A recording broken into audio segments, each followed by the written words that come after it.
হযরত জাবের রাদিয়াল্লাহু তাআলা আমার নবী মুস্তাফা আশিক সাহাবে প্যারা সাহাবে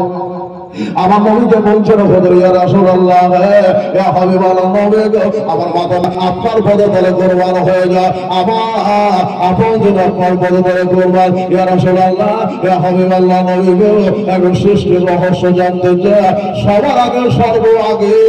আল্লাহ কে পয়দা করেছে কি বয়দা আল্লাহ তাআলা করেছেন গো নবী একটু জানাইয়া দেন আমি একটু জানতে চাই আমার আল্লাহ রাব্বুল আলামিনের নবী বলেন ইয়া জাবের ইন্নাল্লাহ তাআলা আকাদ খালাকা কুল্লা আশিয়াই নূরান নাবিয়্যিকা মিন নূরি আয় জাবের ও জাবের শুনে নাও সবার আগে সর্ব আগে আমার আল্লাহ রাব্বুল আলামিন তোমার নবী মুস্তাফা নূরকে পয়দা করেছে অর্থাৎ আমি নবী মুস্তাফা সাল্লাল্লাহু আলাইহি ওয়াসাল্লামের নূরকে আল্লাহ তাআলা পয়দা করেছে আমার আগে কোন বুঝবেন ছিল না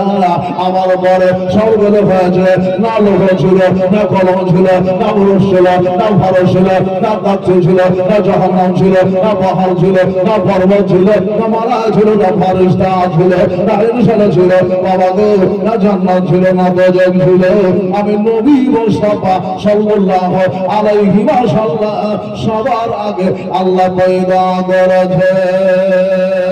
সুবহানাল্লাহ সুবহান সবার আগে আল্লাহ তাআলা আমার নবীকে পয়দা করেছেন আদমের দেহ তৈয়ার হয় নাই মাটিতে মিশ্রিত ছিল পানিতে মিশ্রিত ছিল তার আগে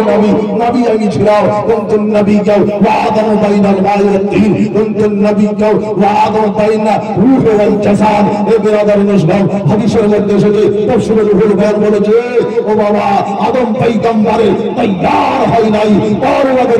আমি নবী ছিলাম জোরে বলুন সুবহানাল্লাহ ওই নবীর আলোচনা আমরা শুনতে এসেছি আমাদের আদর্শ হবে আলাদা